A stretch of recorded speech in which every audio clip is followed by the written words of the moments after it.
news coverage on Iran. I'm Tiffany Meyer. Tonight, unresolved questions. Will the Iranian regime crumble? What is China taking away from the attacks? And President Trump's latest message to Americans and Iranians. We'll dive deep with analysts and keep you informed of all the breaking developments. We start at the White House with our Washington correspondent Mari Otsu. She has the latest from President Trump on what's being called Operation Epic Fury. Mari, good evening. Hey, Tiff, good evening. Yeah, here at the White House, beneath the American flag is flying the POW MIA flag with the motto beneath it, "You are not forgotten." That's as both U.S. Central Command and President Trump are announcing the tragic death of 3 service members and that 5 others are seriously wounded. And just this past hour, President Trump is releasing yet another address to the nation. That's as we're on day 2 here of Operation Epic Fury. And he says that there are likely to be more U.S. casualties, but that the U.S. will avenge the deaths of those Americans. The president also says that combat operations will continue until all of the U.S.'s objectives are achieved. And to the Iranian people, just as he said in his first address to the nation, he calls them to take back their country and their government. Take a look. Last night, all over Iran, the voices of the Iranian people could be heard cheering and celebrating in the streets when his death was announced. The entire military command is gone as well, and many of them want to surrender into saving their lives. They want immunity. They're calling by the thousands. Combat operations continue at this time in full force, and they will continue until all of our objectives are achieved. Yeah, he has. President Trump also warning the Iranian regime in the middle of the night last night, saying, quote, "Iran just stated that they're going to hit very hard today, harder than they have ever hit before. They better not do that, however, because if they do, we will hit them with a force that has never been seen before." And President Trump is also announcing that the U.S. has sunk 9 Iranian naval ships and that they're going to go after the rest. Quote, "I have just been informed that we have destroyed and sunk 9 Iranian naval ships, some of them relatively large and important. We are going after the rest. They will soon be floating at the bottom of the sea." Also, in a different attack, we largely destroyed their naval headquarters. Other than that, their Navy is doing very well. Meanwhile, Tiff, world leaders are responding to the strikes. Canada's Prime Minister Mark Carney saying that Canada supports the U.S. acting to prevent the Iranian regime from having a nuclear weapon and to prevent its regime from further threatening international peace and security. And meanwhile, the leaders of France, Germany, and the United Kingdom are releasing a joint statement emphasizing that they had long urged Iran to end its nuclear program. The 3 leaders also make clear that none of their countries participated in the strikes, but that they're remaining, quote, in close contact with the U.S., Israel, and other partners in the region. And here's Australia's Prime Minister Anthony Albanese today. Take a look. Australia stands with the brave people of Iran in their struggle against what is an oppressive regime. Ayatollah Khamenei was responsible for the regime's ballistic missile and nuclear program, support for armed proxies, and its brutal acts of violence and intimidation against its own people. We support the United States acting to prevent Iran from obtaining a nuclear weapon and to prevent Iran from continuing to threaten international peace and security. We are concerned about regional escalation and urge the protection of civilians. Meanwhile, Tiff, the Iranian people are taking to the streets worldwide to celebrate the strikes and the death of the Ayatollah. Hundreds are filling the street in New York City to celebrate, and there were celebrations here in D.C. just outside the White House and in Georgetown. And the celebrations also weren't limited to the United States.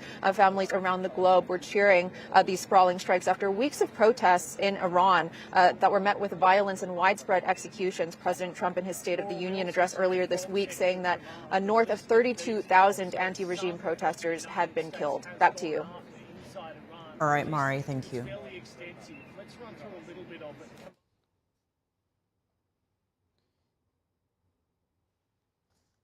And the U.S. also said that the Iranian Islamic Revolutionary Guard Corps, or IRGC, had killed more than 1,000 Americans over the past 47 years, adding that, quote, "America has the most powerful military on earth, and the IRGC no longer has a headquarters." To unpack all of this, we have an excellent panel of guests joining us now. Adam Hardage, he's a combat veteran and former CIA operations officer. Rick Fisher, he's a senior fellow on Asian military affairs at the International Assessment and Strategy Center. He's also an international military strategist. And Tammuz Ittai, he's a geopolitical columnist and former Israeli Air Force. Thank you all so much for joining us as we continue to track all of this breaking news. Adam, starting with you, how long can this operation last? What should be the off-ramp for the United States here? Thank you for having me. It's a real pleasure to be on. I would say, very simply, this would probably be, given President Trump's particular style of international diplomacy, or let's call it in this case, offensive direct action when diplomacy fails. Probably a very quick operation. I don't think his style is one that would commit U.S. boots on the ground in the Middle East. And I think what you're seeing here is America First policy in action, because in essence, by taking out one of the top two oil-producing regions for China, they have just put China on the defense, both with Venezuela and now with Iran. And Rick, your thoughts on what this means for China, but also Iran has launched 165 ballistic missiles and over 500 smaller drones, plus at least 2 cruise missiles. How is the Iranian regime able to sustain its missile barrage? How potent are these weapons?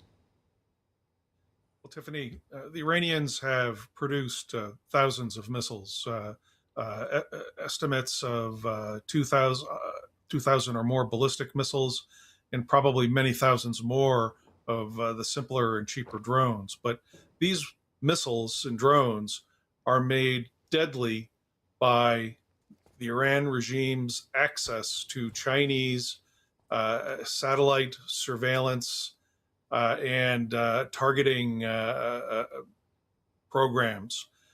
We know for a long time that Iran has basically been integrated into the People's Liberation Army space surveillance and targeting architecture. And if the United States and Israel are not able to find and destroy these missile caches, underground storage facilities and other places, then Iran's access to Chinese targeting systems will make its missile arsenal very deadly. And Tammuz, from the Israeli perspective, has this operation been smooth so far? We just heard reports of an Iranian missile landing in Jerusalem. So far, if we're comparing it to what happened in the 12-day war in the summer, at least for Israeli civilians and the home front, it's been much better, much easier. Very few missiles have penetrated over the summer, more penetrated with more damage. There's been one missile that landed in Tel Aviv yesterday, causing some serious damage, but not widespread, and another one today. So far, it's been sustainable for the Israeli home front and citizens. And Adam, we are hearing that this operation relied heavily on CIA intelligence. It does look like it needed quite a lot of intelligence to launch something as successful as this, at least in the early hours. Talk to us about what you're watching here as this operation and the ensuing strikes follow-up ensue here. Sure, and thanks for the question. You know, in typical President Trump fashion, what you saw executed was very precise, very well coordinated, clearly thought out ahead of time, and well executed in a disciplined manner. So what you'll see on the ground is obviously there's going to be an array of human intelligence sources. Most likely, I would imagine that the Israelis have probably a hand up in that, as they are specialists in that region, just given that it's their backyard. And Iran has been the sworn enemy of Israel and the United States for as long as we can remember.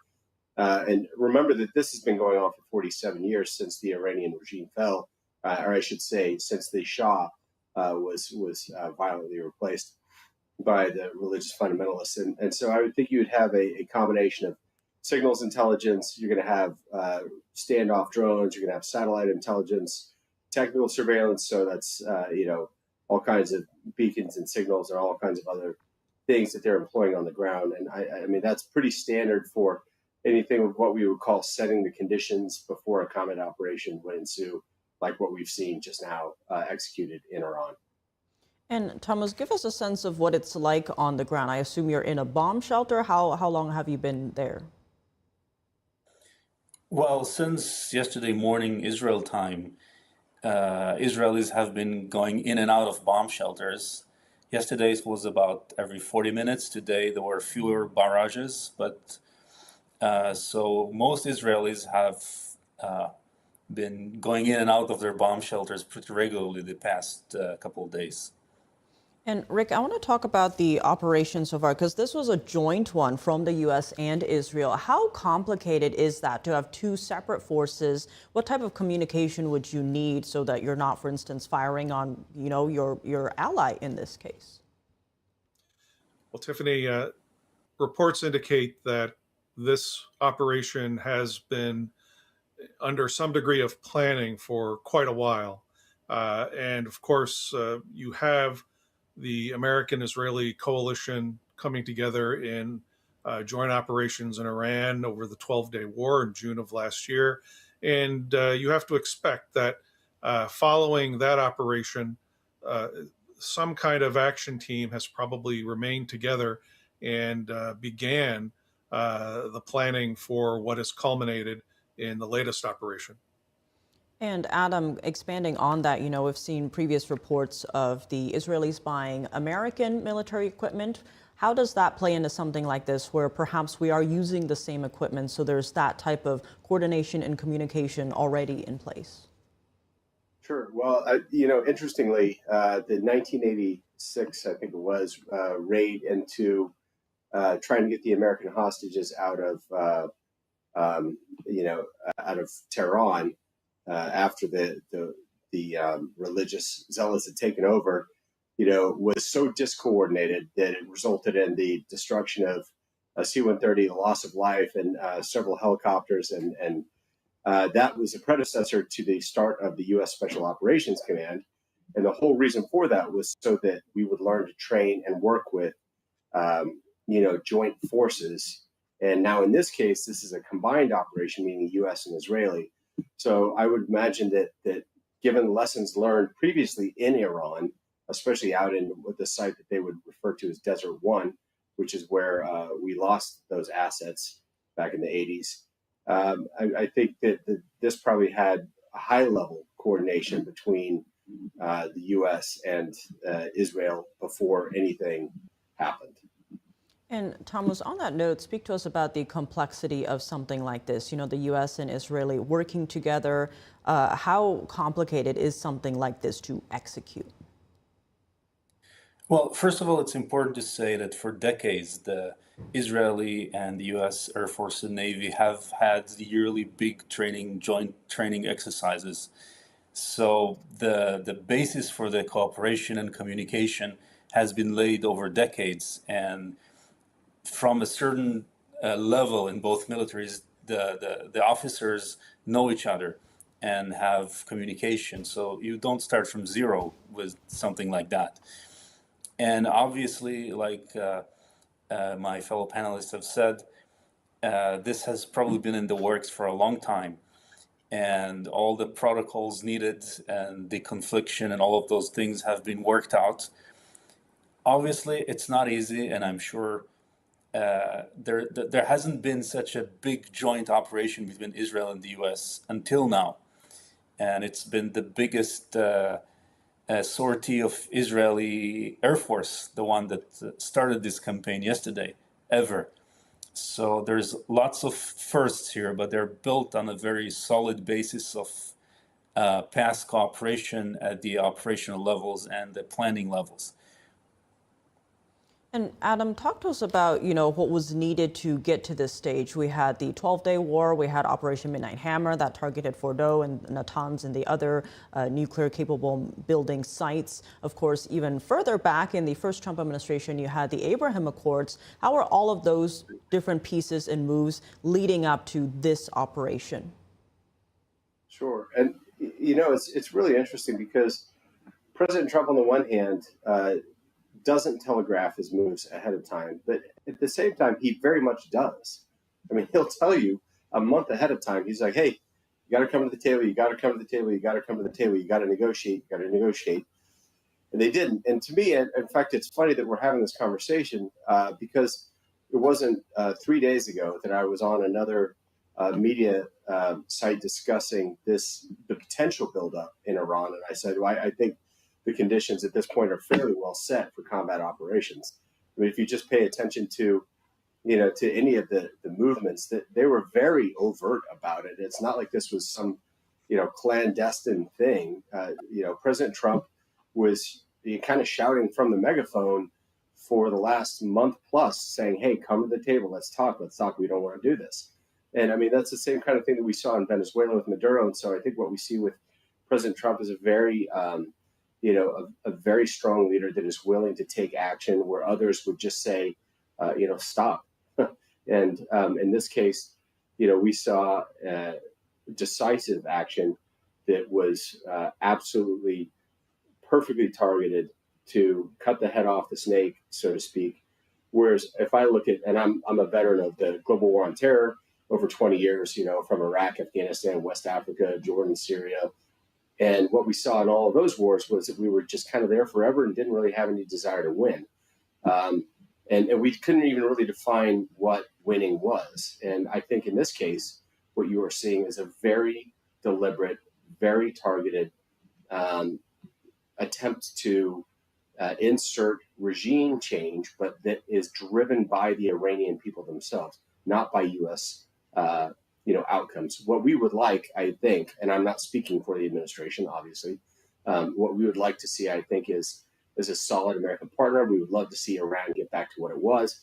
I mean, you're talking about, Iran and Beirut as the Paris of the Middle East back in the 60s and 70s. And I think the Iranian people have been very passionately wanting to get back to that. And it's just a lot of the same thing that we see between the Taiwanese and the Chinese. It's like, the Taiwanese would like to have their own, sovereign, free entity, and the Chinese don't want it. So I think President Trump has just been very, very direct and decisive when it comes to making sure that America first policy, and therefore also their country first policy, gets exported around the world. And I think that's what we're seeing here. And expanding on that, Rick, what is the president's objective here? We did see him, send that message directly to the Iranian people early yesterday morning, calling this a generational opportunity, saying today that the objective has been achieved. What is that objective? Well, clearly, as the president has stated, his objective is to enable the people of Iran to choose a new, different government to replace the terroristic, theocratic mullah regime with something much better. How they get there, though, is the great question. And one would hope that our Israeli allies and our covert operators in Iran have also been working this problem, how to equip before even encouraging popular uprising in Iran to the degree that the remaining Revolutionary Guard power centers at least can be surrounded or prompted to come out into the open so that American and Israeli air power can deal with them. But one hopes that the United States and Israel have been working on this problem for a long time. It's not just a matter of bombing Iran into submission. It's also a matter of encouraging and equipping the people of Iran to be able to step up, step out, and insist that they have a new government. And Tammuz, on that note, Israel's Prime Minister Netanyahu also giving a message yesterday to the people of Iran. What does a successful regime change look like in Iran? What would be next here? I think that's a very good question. And like was said just a moment ago, there has been a mixed record for regime change by the United States. And I think President Trump and his administration have learned those lessons carefully. Obviously, if we just look at the case of Syria, right, the unlikely current president of Syria, who was designated a terrorist until a while ago, but he managed to take advantage of the vacuum created by Israel decimating Hezbollah and Russia being busy in Ukraine and then taking over the crumbling Assad regime. And when he managed to consolidate power and shown willingness to cooperate with the United States, Trump embraced him. Maybe he may not be an ideal figure, and we have to see what happens in Syria. But I think the Trump administration and Israel hope that whoever takes charge, whether it's IRGC people who turn against their regime or civilian leaders or some sort of combination, they will manage to take charge of enough of the territory and enough of the power, and also be willing to work with the United States and Israel and the Gulf states and not against them. And then the other stuff can be sorted out later. Any other outcome, whether it's disintegration or prolonged campaign, is definitely not something the United States or Israel or anybody else but the CCP want. And Adam, on that note, one name that's often floating around is Reza Pahlavi, the Shah's son, often called the Crown Prince of Iran. He has a lot of support symbolically, for sure. We saw people in Iran shouting his name in the protests when the regime was cracking down very violently just a month or two ago here. Does he have the support needed, though? What about all the other factions inside Iran? What is your assessment on how this could go? It's very interesting when you start talking about line or chain of succession or line of succession, that kind of thing, because it's every time I go to Washington, D.C., I get the same sort of sensation where you go in expecting one thing and you come out seeing an entirely different thing.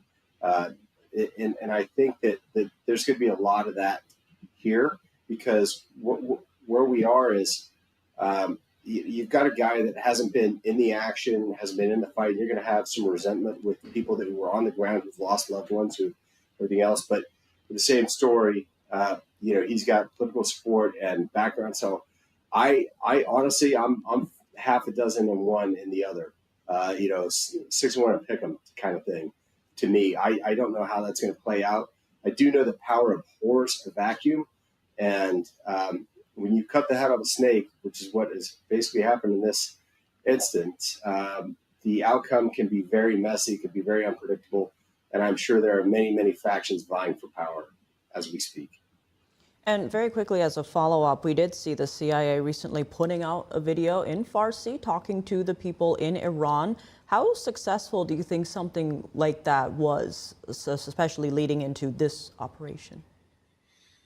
Yeah, in this day and age, it's funny, because if you would have asked me this 10 years ago, I would have said, well, probably gets, 10% people that take it seriously, and maybe 1% actually, say something about it. But now I would just say that we live in this day and age where with AI and, and endless filters on things, and the way that things have really, truth is really, really, really hard to discern these days, because everything that we see is either a manufactured story, it's a lie, it's a fake, it's a deep fake, it's a whatever, it's a who's it, what's it, whatever. I don't have a clue as far as what the effectiveness of that kind of operation might be. I do think that when people are very desperate for help, they will turn to almost anything, even if it means that they might even be getting suckered into something that is, let's say it was a nefarious thing, which was not agency backed. But even if it was a real thing, when people have their own backs against the wall, they will do very, I would say, even like desperate things to make sure that they and their families and their loved ones, make it through and survive. And so I hope that they've gotten some positive response. I'm sure that's just one of 1,000 other, operations that they have going on, trying to influence, persuade, inform, deny where it is necessary. So I think when we see those things, there's probably a lot more going on behind the scenes than even we're hearing about today. And Rick, of course, with the fog of war, there is a lot of misinformation and disinformation coming out. It seems right now what we do know so far, President Trump coming out saying that the U.S. has sunk 9 Iranian ships, and that the Central Command has said that Air Force B-2 bombers were also conducting strikes. We saw that with Operation Midnight Hammer. They're not saying exactly what they were striking here, just hardened ballistic missile facilities. Any sense of what that could be? Perhaps Pickaxe Mountain? There was a lot of focus on that after the Operation Midnight Hammer, that could be the next area. What are you watching for in terms of the firepower that all of these different sites have here? Well, Tiffany, yes, that's a very important question, and our understanding really depends upon what the U.S. government, what the Israeli government will tell us. But back to your previous point about disinformation, it was very interesting today to find an article by a Chinese academic on the sort of third level state media outlet called Guanxia, in which this academic, two of them would involve some kind of emergence of the current regime, either a direct descendant of Khamenei or some new kind of hardline leadership faction. This academic was giving much less of a chance of a non-regime faction moving in and basically creating a new government. So the Chinese are trying to manipulate our impressions, and by doing so, hopefully manipulate the future. Thomas, there's a lot here to unpack. I want to stick on the propaganda, disinformation angle, specifically China, because we do know Communist China has been doing all sorts of that throughout the ages, especially with their bot farms online. We saw a lot of that recently, especially. How are you reading that? And perhaps on the flip side, how is China reading this operation so far? Well, let's start with Sun Tzu, who said many years ago that all war is based on deception, and that includes the good guys. So whether you get reports from Israel, the US, Iran, or China, when it comes to operations like this, you know they pick what they want to say, and sometimes it may not be true, because whenever you tell somebody something, if you tell your own citizens something, you tell something to the enemy as well. I think basically over the summer, Iran and other China allies saw that it's not a reliable ally because it didn't help them materially, and it doesn't seem to be helping them now. So I think it's probably in a sense trying to mitigate the damage, and part of it is to save face, and part of it is to try to steer the outcome into what you just said, because as we know, about 90% of Iranian oil goes to China, but it's more than that because they get it, because Iran is sanctioned, they get it for cents on the dollar. And if there will be a new regime and it will be market price, it will change the picture of oil prices for China, because China itself gets about 10% of its oil from Iran. And we had Venezuela, and we don't know what's coming next. So I think it's more or less damage control right now. I'm sure they hope Iran, one way or another, stays a center of destruction and distraction in the Middle East, so that they can keep on doing what they want in mainland China and regarding Taiwan. It seems like this Trump administration is working hard to dismantle the CCP's network of proxies, whether it's Venezuela, Cuba, Iran, and others, so that at the end of the day, they're alone. And if that's indeed the strategy, then it seems like a wise choice for the US to bear this much force so that they can conclude their part in this campaign quickly and refocus on China.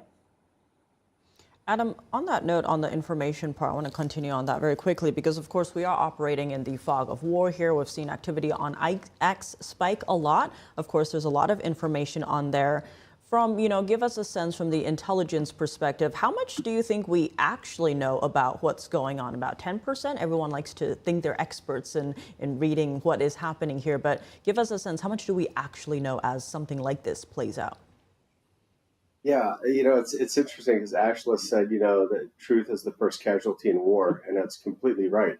War is as much a kinetic game as it is a misinformation, disinformation, and shaping of perception game. So I think what we're seeing here right now is, frankly, the opening salvos of what could be, like if I'm looking on the positive side, it could be a great renewing for Iran and the Iranian people, and women's liberation, free capital markets, bringing them back into the modern fray of commerce and society. That would be wonderful. Love that outcome. On the other hand, again, as I said before, power doesn't pour a vacuum. And I thought it was very interesting when President Trump said, to the Iranian people in his address, he said, this is your only chance that you're probably ever going to get to take your country back. And so I'm telling you to take it back now. I've never heard any world leader speak like that, say anything like that, because he's basically saying, hey, we're going to take out the trash for you. But once that trash is taken out, it's time to clean up your own neighborhood and time to clean up your own, so that you can build the future that you want for yourself, because we're not going to do it for you. Honestly, I think we probably know more than we usually do at this point, which I would say probably, a good 30-40% of information is maybe accurate. But what is really interesting is if you look at the way and kind of some of your other guests were talking about how Trump has structured his interventions, let's call them, to be very tactically focused and very objectively driven, so that we get in, we get out. It's not a forever war. We're not putting boots on the ground for a long time. We're not, doing nation building and exporting democracy. We're not trying to put, our version of humanity on somebody else. I think what you've seen is a masterstroke of realpolitik in action, and I don't know where this is going to lead, but man, it's been 47 years in the making, and I, for one, am happy that the Iranian people have a chance to secure their own future. I hope they do. It definitely seems like a historic moment that we're witnessing here. Adam Hardage, Rick Fisher, and Thomas Itai, thank you all so much for joining us. Thank you, Tim. Thank you. And on screen, there is a live look into Tel Aviv, where we're going to that's actually Jerusalem, where we did see earlier one of Iranian missile strikes landing, getting past the Iron Dome. So we'll keep you updated as more information comes out. Stay tuned, as we'll be continuing our coverage in just a short minute.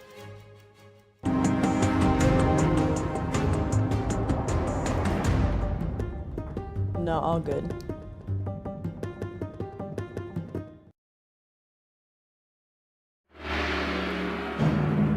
What has lasted 5,000 years was once almost lost. Now, the world awaits the divine culture's return. See it at least once in your lifetime.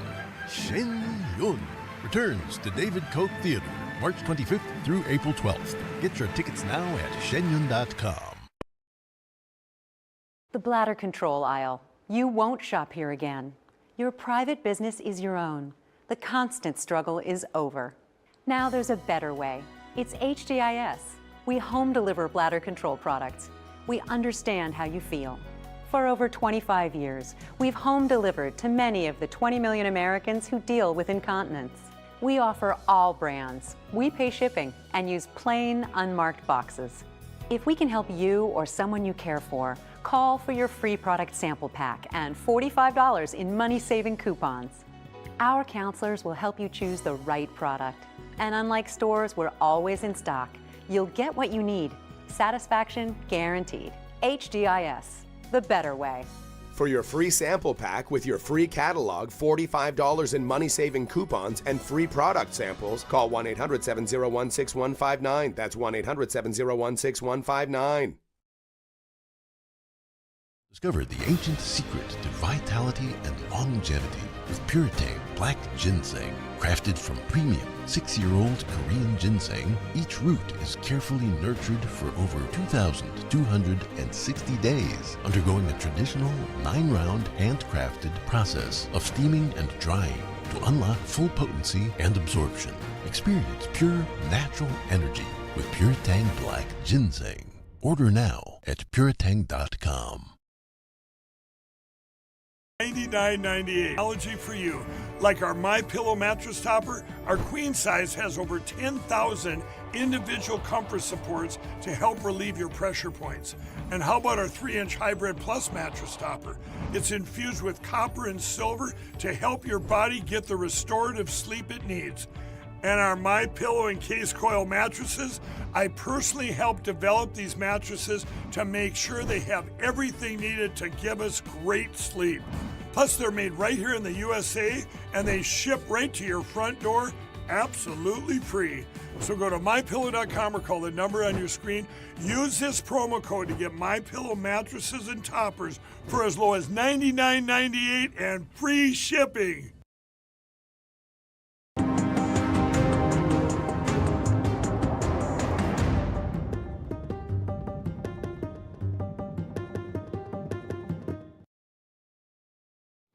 And welcome back. The U.S. and Israeli forces continue coordinated strikes across Iran, targeting military command infrastructure as world leaders voice support, and Tehran launches counterstrikes across the region. NTD's Washington correspondent Jack Bradley has more from the White House. One of the largest, most complex, most overwhelming military offensives the world has ever seen. In Operation Epic Fury, the U.S. and Israel are continuing to strike Iran, and it's expected to last for at least the next several days, if not weeks, as they're working to take out what's left of the Iranian regime. U.S. officials have confirmed at least 3 U.S. military service members killed and 5 injured. But America will avenge their deaths and deliver the most punishing blow to the terrorists who have waged war against basically civilization. Iran's Supreme Leader Ayatollah Ali Khamenei and several other top officials killed in the strikes thus far. This wretched and vile man had the blood of hundreds and even thousands of Americans on his hands and was responsible for the slaughter of countless thousands of innocent people all across many countries. President Trump saying that at least 48 Iranian officials have been killed. Several world leaders have come out in support of the operation, calling on the regime to lay down their arms and give up. Iran can end this now. They should refrain from further strikes, give up their weapons programs, and cease the appalling violence and repression against the Iranian people. We support the United States acting to prevent Iran from obtaining a nuclear weapon and to prevent Iran from continuing to threaten international peace and security. Other nations have also suffered from terror. So it is fair to give the Iranian people a chance to get rid of the terrorist regime. It is important that the United States is determined. And whenever there is American determination, global criminals weaken. U.S. Central Command releasing video showing U.S. military assets deployed throughout this operation thus far, but also what they've been striking. Iranian radar stations and drone sites that have been annihilated. The U.S. is also targeting the command and control infrastructure throughout Iran, not just in Tehran, so striking Iranian military targets, not civilian infrastructure. But Iran, on the other hand, targeting civilians, attacking more than a dozen locations with ballistic missiles, including airports, hotels, and residences in Israel, Dubai, and Bahrain, among other neighbors, killing and injuring several people. President Trump speaking to these leaders over the phone. Meanwhile, their country's officials condemning Iran. We hold that the government of Iran is fully responsible for these attacks. U.S. embassies and consulates throughout the Middle East are telling employees and American citizens to shelter in place. In Washington, reactions from Congress have fallen along party lines mostly. Republicans praising and most Democrats condemning the operation.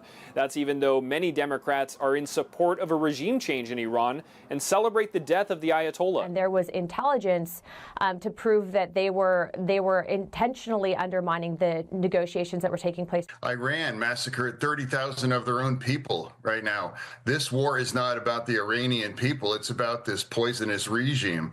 And that's why I'm proud to stand with our military. I'm proud to stand with Israel, too. I might be a Democrat, but in this specific case, the president is absolutely correct to do these kinds of actions. How many treaties, how much negotiation? I never thought they would work. Iran has only ever responded to these kinds of things. I'm not against regime change in Iran.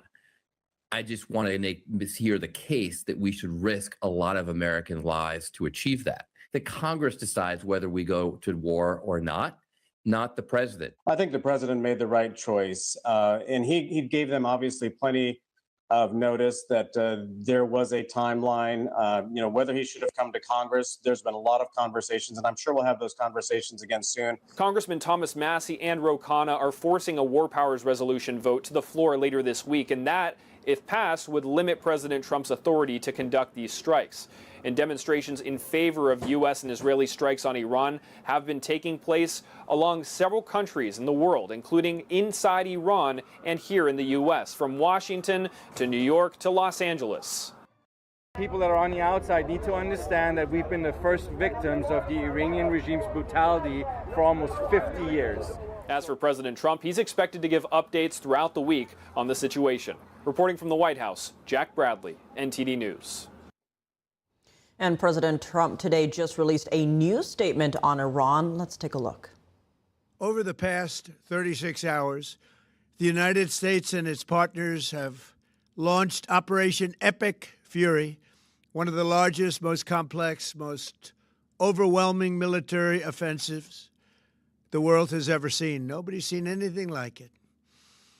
We have hit hundreds of targets in Iran, including Revolutionary Guard facilities, Iranian air defense systems. Just now it was announced that we knocked out 9 ships plus their naval building, all in a matter of literally minutes.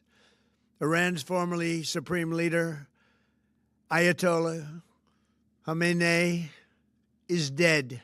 This wretched and vile man had the blood of hundreds and even thousands of Americans on his hands and was responsible for the slaughter of countless thousands of innocent people all across many countries. Last night, all over Iran, the voices of the Iranian people could be heard cheering and celebrating in the streets when his death was announced. The entire military command is gone as well, and many of them want to surrender into saving their lives. They want immunity. They're calling by the thousands. Combat operations continue at this time in full force, and they will continue until all of our objectives are achieved. We have very strong objectives. They could have done something 2 weeks ago, but they just couldn't get there. Earlier today, CENTCOM shared the news that 3 U.S. military service members have been killed in action. As one nation, we grieve for the true American patriots who have made the ultimate sacrifice for our nation, even as we continue the righteous mission for which they gave their lives. We pray for the full recovery of the wounded and send our immense love and eternal gratitude to the families of the fallen. And sadly, there will likely be more. Before it ends, that's the way it is. Likely be more, but we'll do everything possible where that won't be the case. But America will avenge their deaths and deliver the most punishing blow to the terrorists who have waged war against basically civilization. They have waged war against civilization itself. Our resolve, and likewise that of Israel, has never been stronger. America is now, again, the richest, most powerful nation in the world by far. But the only reason we enjoy the quality of life that we do and the freedom and security is we have done things that others are unable to do. But it's because of warriors who are willing to lay down their lives to do battle with our enemies, and they do battle better than anybody.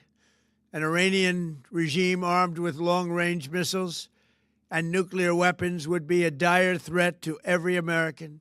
We cannot allow a nation that raises terrorist armies to possess such weapons, would allow them to extort the world to their evil will. Not going to let it happen. We're not happening to us, and we're not going to let it happen to others. The United States has the strongest military the world has ever seen. I rebuilt our military in my first term. There's never been a military like we possess.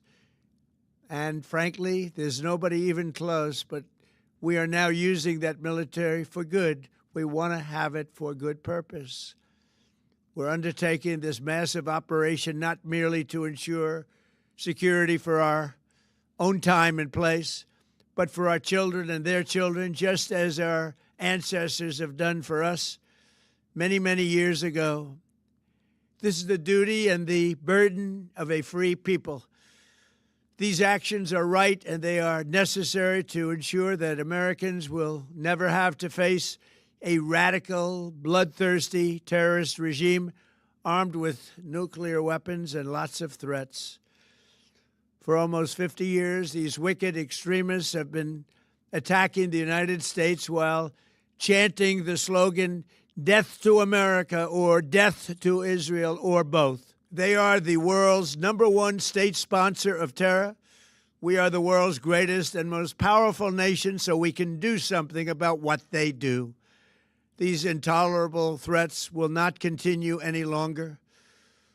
I once again urge the Revolutionary Guard, the Iranian military, police, to lay down your arms and receive full immunity or face certain death. It will be certain death. Won't be pretty.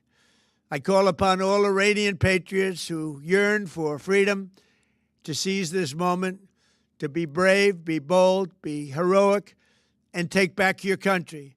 America is with you. I made a promise to you, and I fulfilled that promise. The rest will be up to you, but we'll be there to help. Thank you. God bless you to our incredible warriors, and God bless the United States of America. Thank you.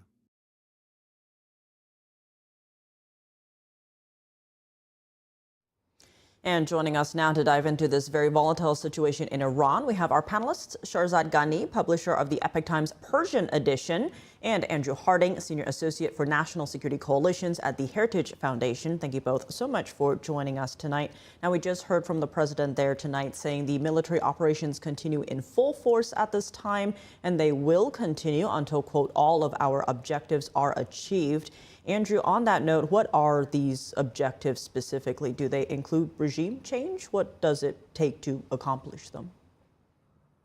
Well, thanks for having me. I think the president laid out pretty clearly 3 general objectives. First is preventing Iran from acquiring a nuclear weapon.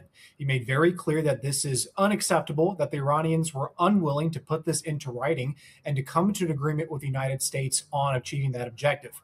Secondly, the president made clear that Iran cannot obtain a ballistic missile program that can hit the United States. We know that Iran has a large missile program that can hit different partners and military bases of the United States in the Middle East, but we know that Iran was seeking to get the capability to hit the continental United States. Again, something that is unacceptable to American security interests.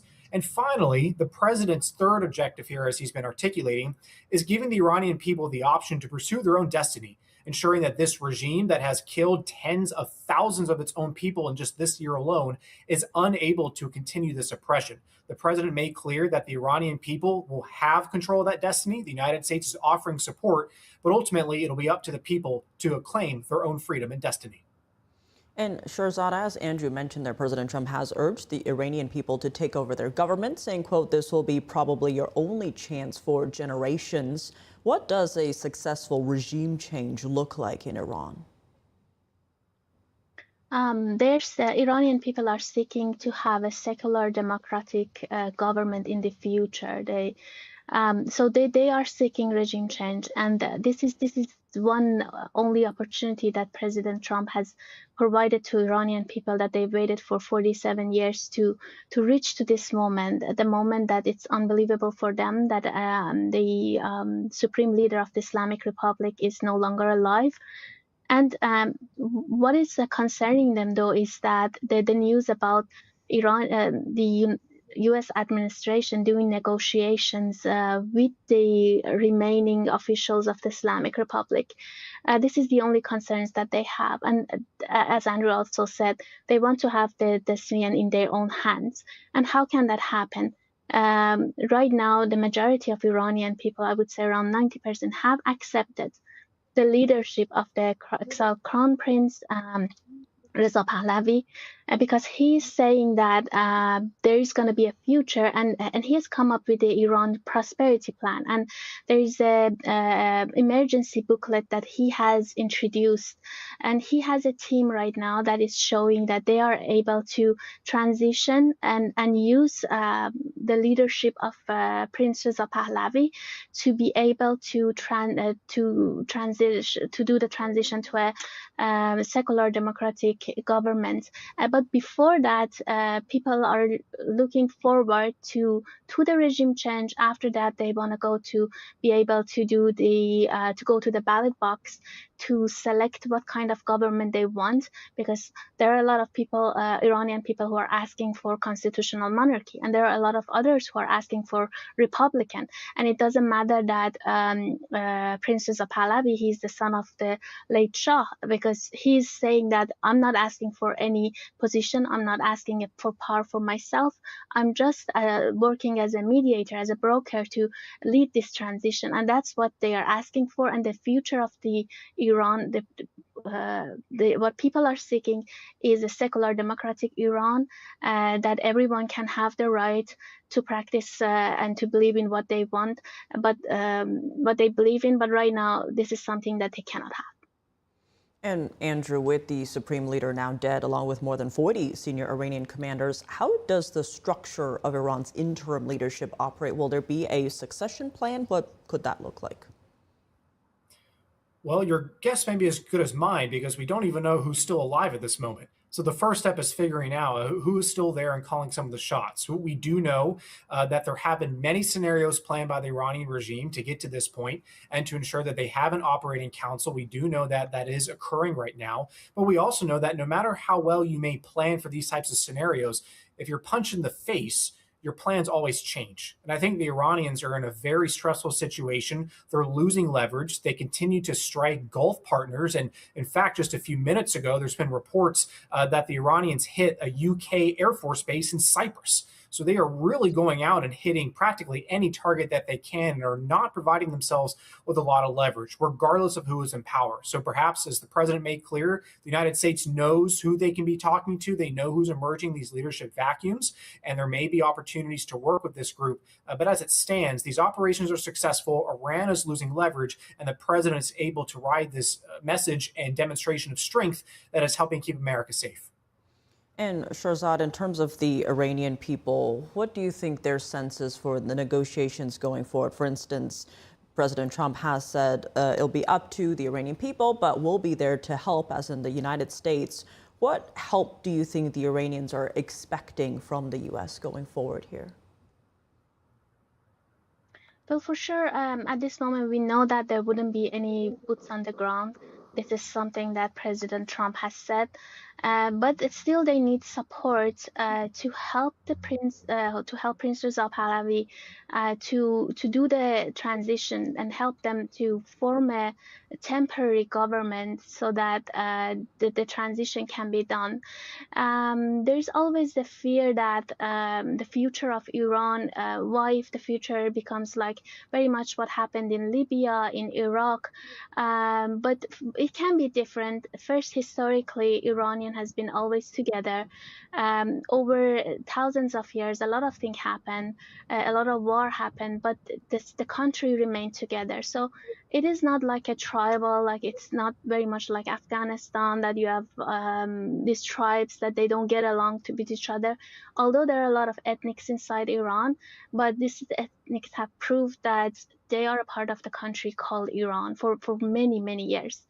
At the same time, we know that there's a very clearly defined, it's a time limited legal framework from the team of Reza Pahlavi, which the team are presenting something called emergency booklet.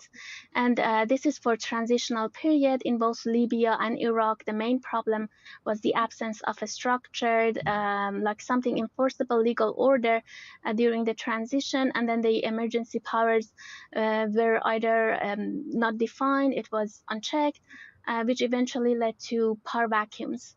Which this problem doesn't exist at this moment for the plan that Prince Reza Pahlavi has.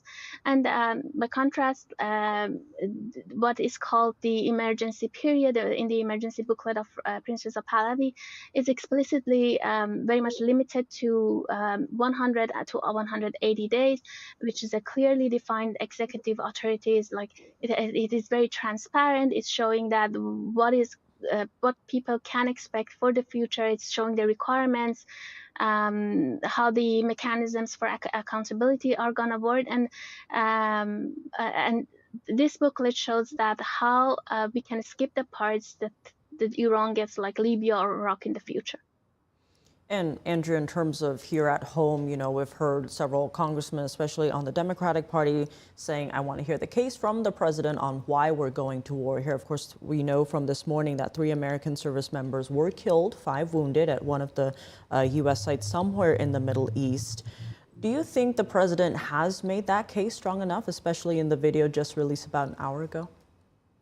I think he has, and I think there are multiple points to this. We do know that Iran is continuing to acquire, or it's desiring to acquire, a nuclear weapon. That is first and foremost unacceptable to the United States. Both Republicans and Democrats fully acknowledge and are aware that Iran seeks to acquire this. We know Operation Midnight Hammer caused substantial damage, but as the president and his team has made clear, they've received intelligence indications that Iran is continuing to protect uranium, to enrich it as highly as possible, or at least develop those capabilities to when it so chooses to have that option, it wants to achieve it in as quickly of a time as possible. So having a nuclear-armed Iran, that is the largest state sponsor of terror, as the president has said. We know that Iran supports terrorist proxies throughout the Middle East that have killed or attempted to kill many U.S. service members throughout the Middle East. This is a regime that can use a nuclear weapon to take out or attempt to hurt the United States, to hurt Israel, and use these types of weapons in any manner that it may deem necessary. That's unacceptable. The president also made clear that Iran is pursuing ballistic missiles that can hurt the United States at home, in addition to those that it has hurt and unfortunately, and God bless them, killed the 3 service members killed in action with the different tools that they have at their disposal. So it's very clear that Iran is wanting to hurt the United States. They've proved this. They've backed Hamas, supported Hamas, especially during and after the October 7th attack on Israel. And this regime is willing to do that continuously. So President Trump, after giving them option of diplomacy to solve these issues, they outright refused, ensuring that the president, in order to pursue peace, is utilizing strength. And that's what it looks like to put America first and keep the American people safe.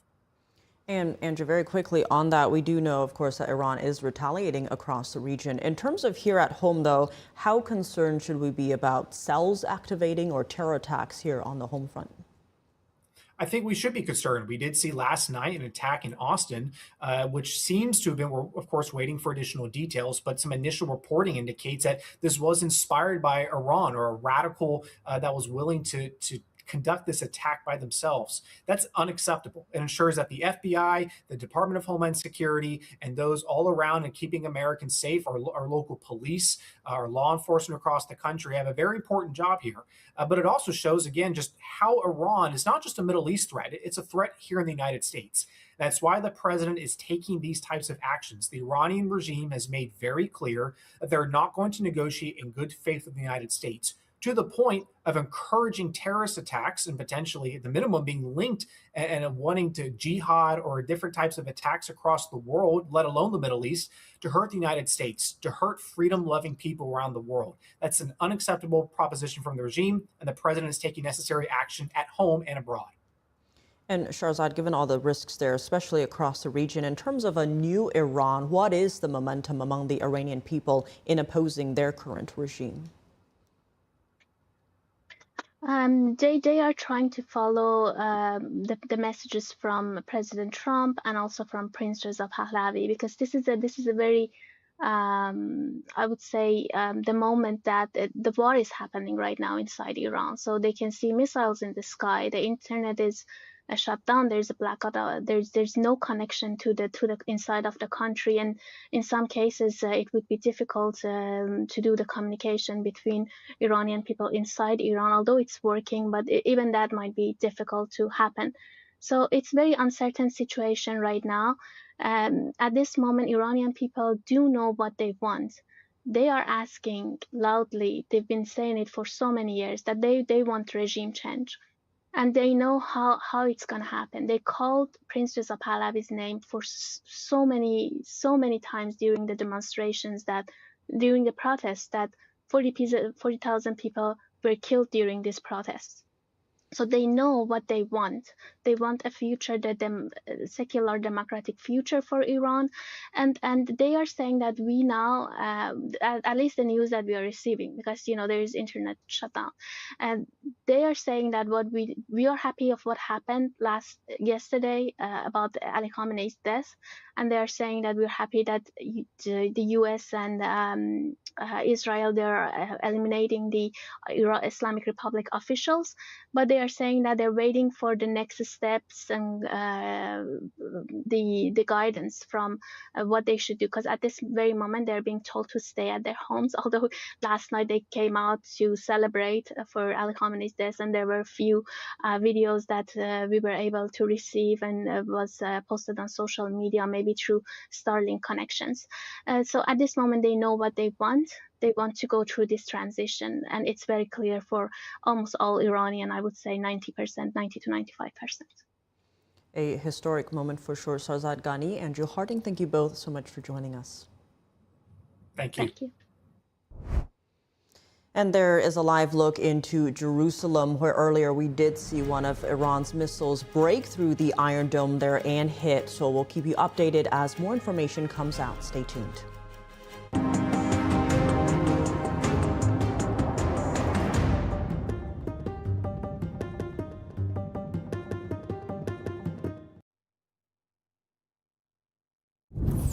When I arrived in the U.S. at 19, I struggled to find job opportunities without a high school diploma.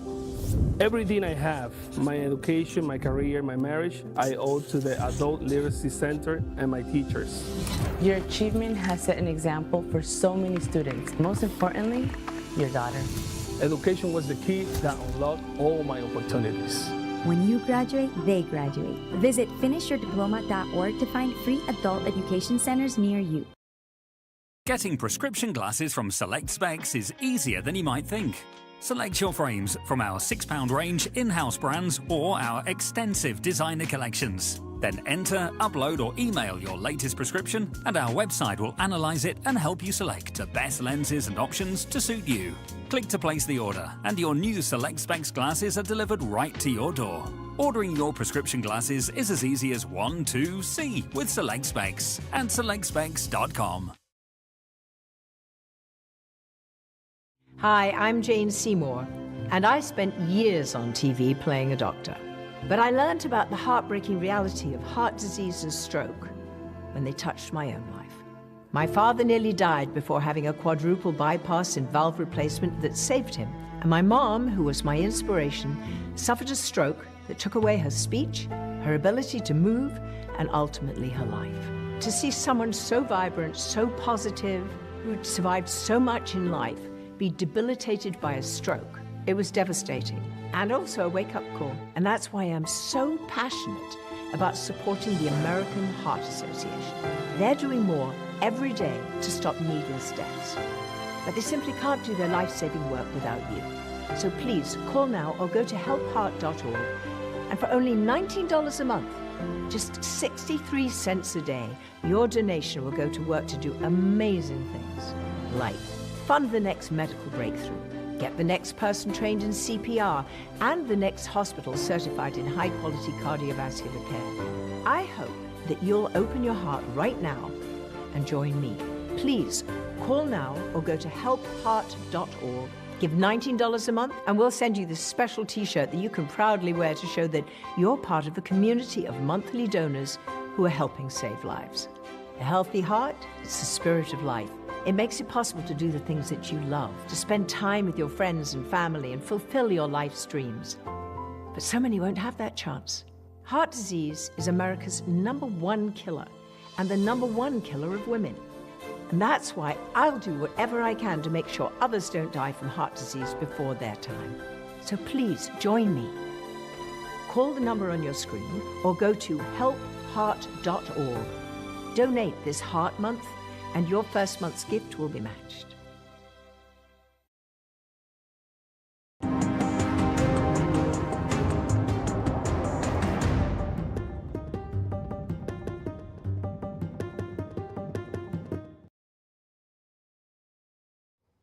Welcome back. A historic first on some of the combat vehicles used in Operation Epic Fury. The United States Central Command announcing the first use in U.S. military history of one-way attack drones.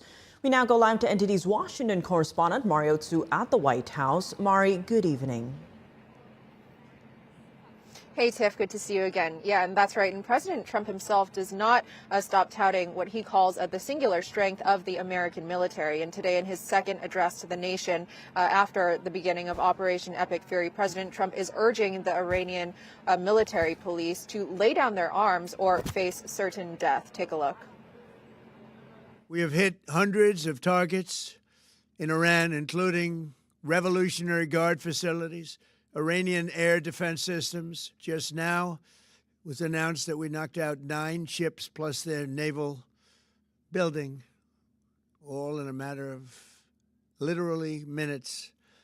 Iran's formerly supreme leader, Ayatollah Khamenei, is dead. The United States has the strongest military the world has ever seen. I rebuilt our military in my first term. There's never been a military like we possess. And frankly, there's nobody even close, but we are now using that military for good. In his address, President Trump says that there are likely to be more U.S. casualties, but that the U.S. military will avenge those American lives. As you can see behind me here, beneath the American flag at the White House, there's the POW MIA flag with the words, "You are not forgotten," beneath it. That says 3 service members were killed and 5 seriously wounded in this operation abroad. President Trump also says that combat operations will continue until the U.S.'s objectives are achieved. Central Command today was reporting that 4 B-2 bombers made a round trip home safely. They went from Missouri to Iran and are now back in Missouri. And they dropped dozens of 2,000-pound bombs successfully on Iran's underground ballistic missile sites. Central Command is also announcing a historic first in military history. Take a look. This regime will soon learn that no one should challenge the strength and might of the United States Armed Forces. And there is no military on earth even close to its power, strength, or sophistication.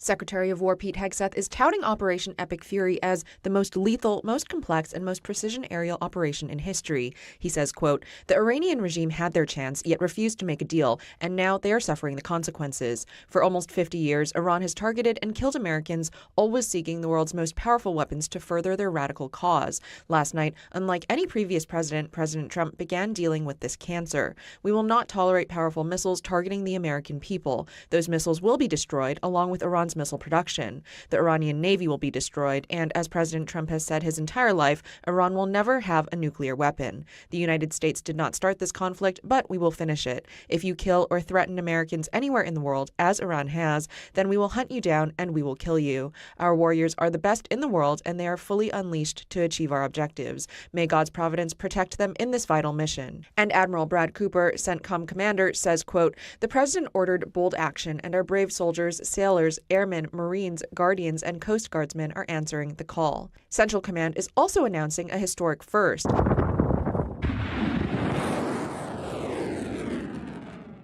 That its task force, Scorpion Strike, for the first time in history, is using one-way attack drones in combat during this operation. CENTCOM says, quote, "These low-cost drones, modeled after Iran's Shahed drones, are now delivering American-made retribution." Before this, the Pentagon mostly relied on high-end missiles such as Tomahawks for big strikes. Those are reusable, expensive, and piloted remotely. These new ones, though, called Lucas, Low-Cost Unmanned Combat Attack System, are disposable. They fly one way, slam into the target, and explode like flying bombs or kamikaze drones. In short, the U.S. is taking a page from Iran's playbook, taking cheap technology that Iran has exported to cause chaos and using it against the regime. Meanwhile, TIF Central Command is also countering what they call false narratives being put out by the Iranian regime. The IRGC is claiming that a U.S. Navy ship was struck by missiles. U.S. Central Command says that no Navy ship has been struck. The Armada is fully operational. The Iranian regime is also claiming severe damage at several of the U.S.'s bases abroad. CENTCOM says damage to U.S. bases has been minimal and have not impacted operations there. And Iran's also claiming to have struck the USS Abraham Lincoln with ballistic missiles. U.S. Central Command says that the Lincoln was not hit and that the missiles did not come close. Back to you. All right, Mari, thank you for that. And to unpack all of this dynamic in the Middle East, we have an excellent panel joining us now. David Wormser, Middle East Affairs Analyst at the Center for Security Policy. He's also a former senior advisor to Vice President Dick Cheney on the Middle East. Adam Hardage is a combat veteran and former CIA operations officer. And Jonathan Houlihan is an attorney specializing in national security law and a veteran of both the Iraq and Afghanistan wars. Thank you all so much for joining us tonight. I want to kick off this panel with a soundbite from the president first. Let's listen to that now. There's never been a military like we possess. And frankly, there's nobody even close, but we are now using that military for good. We want to have it for good purpose. We're undertaking this massive operation not merely to ensure security for our own time and place, but for our children and their children, just as our ancestors have done for us many, many years ago. This is the duty and the burden of a free people. These actions are right and they are necessary to ensure that Americans will never have to face a radical, bloodthirsty terrorist regime armed with nuclear weapons and lots of threats. And Jonathan, I want to start with you. So far, we have lost 3 U.S. service members in action. President Trump saying he expects there could be more casualties, but believes that in the end, this is going to be a great deal for the world. Do you think this operation will save more lives down the line? I mean, absolutely. If you just look at the history of Iran and their proxies, the Shia militia groups, Lebanese Hezbollah, the Houthis, all of these kind of proxy groups have killed thousands of Americans, not only in the Iraq war, but around the world through acts of terrorism. I mean, Iran is the #1 exporter of terrorist activity. So, of course, especially a nuclear-armed Iran, I mean, the threat, it's a worldwide threat at that point. So taking action now, of course, saves American lives. Under Article 2 of the Constitution, as Commander-in-Chief, that's the president's duty. He takes it serious, and that's what he's done here. And David, your thoughts on that, not just for Americans, but also for the region? Oh, I couldn't agree more. Iran has killed so many people, starting first of all with Iranians. We're talking tens of thousands in one night or one, 2, 3 night period. But they've killed a lot of people in Israel. They've killed a lot of Lebanese. They've killed in Syria, mass slaughter in Syria to try to keep the regime there. This is in Argentina, across the world. This is a darkness that has descended on the world since 1979. They were one of the critical elements of the axis of evil that has been threatening the United States for the last 50 years, joining the Soviet Union when it was still around. Until it's gone, all Americans are under threat. Even in the United States, they're trying to kill Americans. And Adam, your thoughts on that, how this could save lives down the road, but also the message of deterrence, if you will, that this sends to our adversaries? Sure. And first off, I would like to echo what your other guest, and that is, I completely agree with them. We have seen nothing but endless calls for violence, and not only that, but actual violence on the behalf of Iran, state-sponsored terrorism worldwide.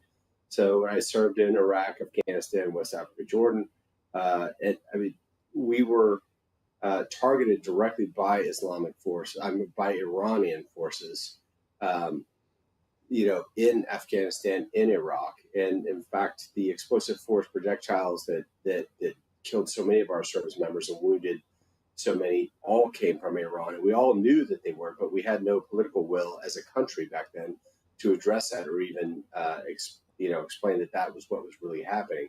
So this has been, an ongoing thing for almost 50 years, where Iran has poked us in the eye over and over and over and over and over again, and meanwhile also suppressed their own freedom of movement with their own people.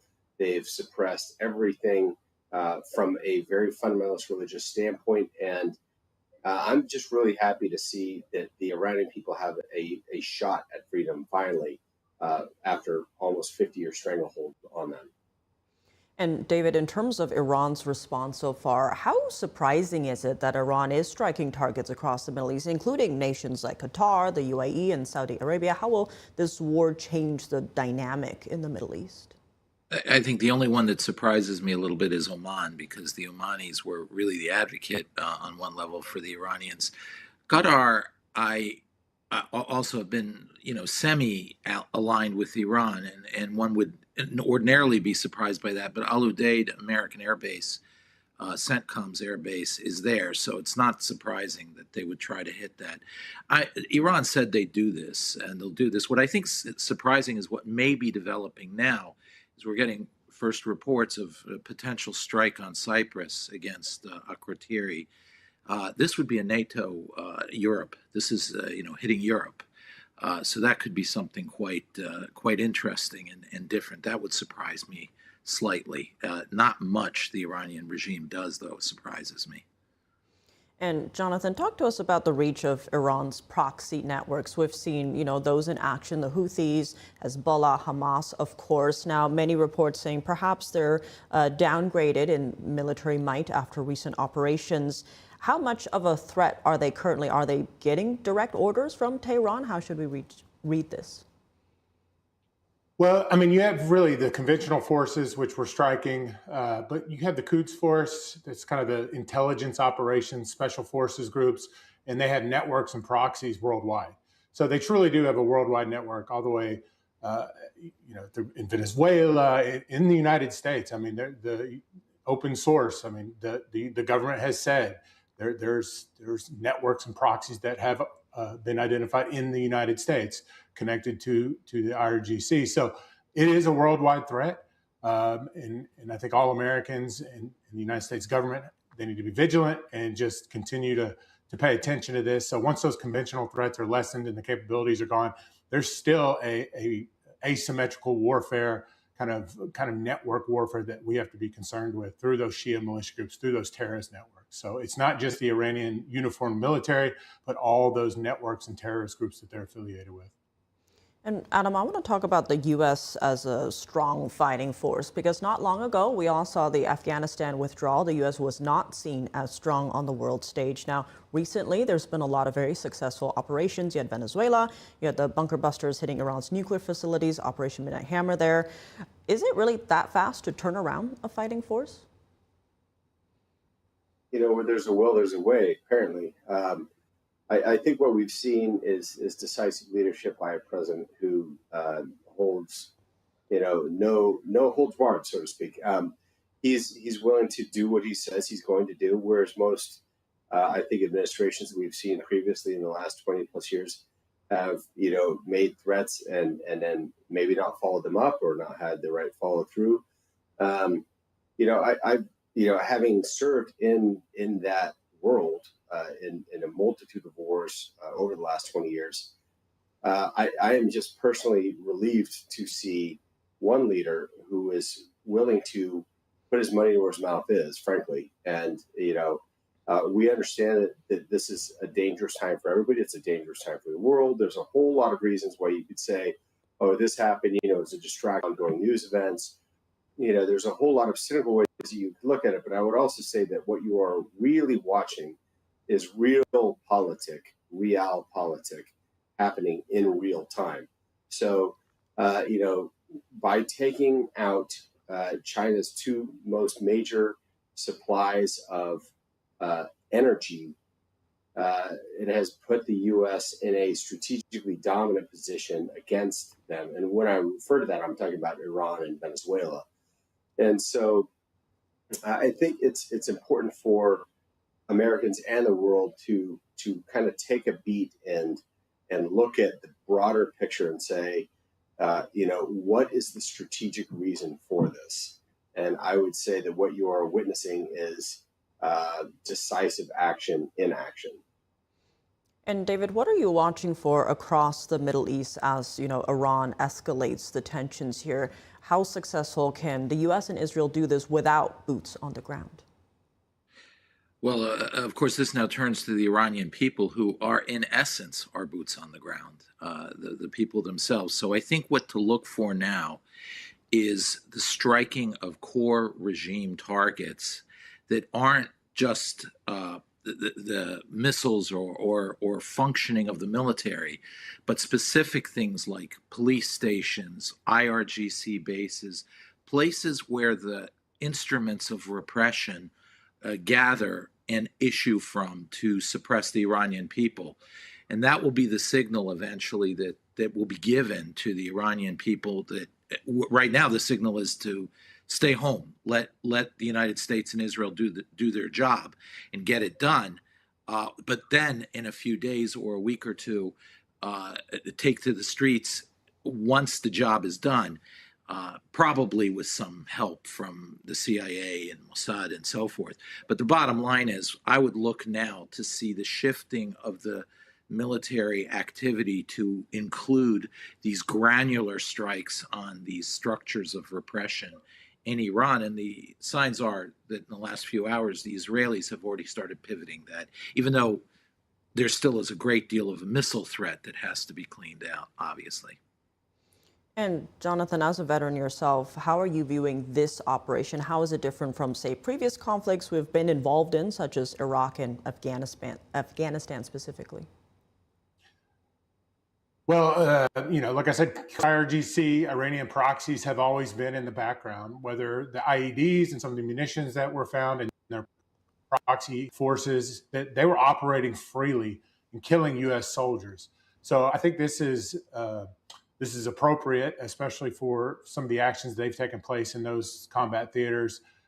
But to the point of rebuilding the nation, I think that these strikes and this dismantling of these asymmetrical kind of units and IRGC and cutting off the heads of all the radicals in the government, it gives the administration a good opportunity to kind of negotiate, get back to the table, and not completely get to a point where we're nation building. I think we can. It gives us a good diplomatic position where they can go in and potentially dust off some of those JICPOA things that failed in the past and make sure uranium's not being enriched and really build the nation from where it is now instead of complete nation rebuilding. And that's the difference in Iraq and Afghanistan. We don't want to be in the nation building business with boots on the ground. We just want a regime that we can deal with that doesn't export terrorism all over the world. Adam, we spoke earlier about propaganda and, misinformation, disinformation, especially in the fog of war. Recently we saw with the Houthis, especially a lot of drones. Obviously, the Ukraine-Russia war, also a lot of drone warfare there. How has the nature of warfare evolved? Yeah, frankly, I got to tell you, as a guy who's been boots on the ground and who's gone guns up against the enemy, I don't like where warfare is personally. I don't like robotics. I don't like drones. I don't like mass drone swarms, especially. I don't like all of the stuff that is happening because you no longer have standing armies going against each other, which, you know, as hard as that all was, there was a little bit of valor and honor within that system. And now you've got a system where basically you can have a 15-year-old kid 10,000 miles away piloting something that is through a set of goggles, and it's not even real to them.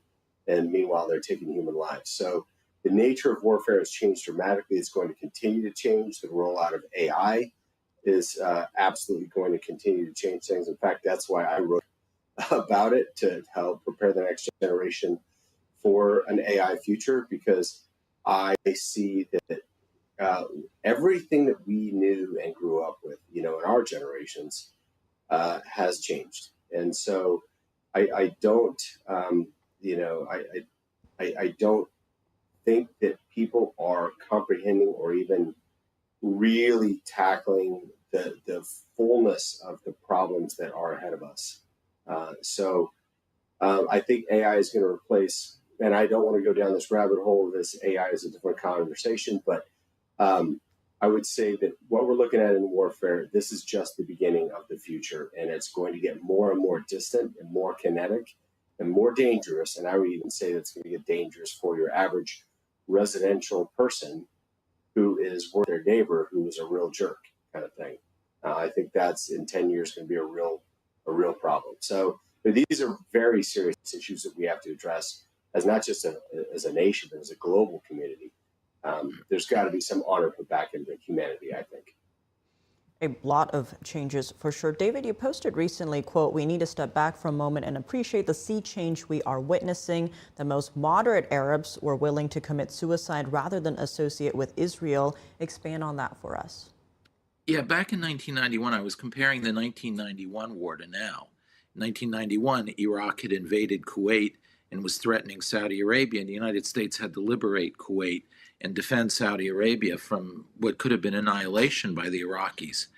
And in that war, the Saudis basically told the United States, Israel cannot be part of this. It needs to be as distant as possible, not involved, even at the expense of taking on missiles, or else Saudi Arabia will not help, will not be part of it.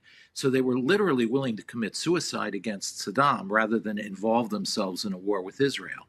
Now, you zap forward 30 years, and all of a sudden, there are the Saudis, the UAE, Bahrain, and some others clamoring to join a war that is led by Israel and the United States.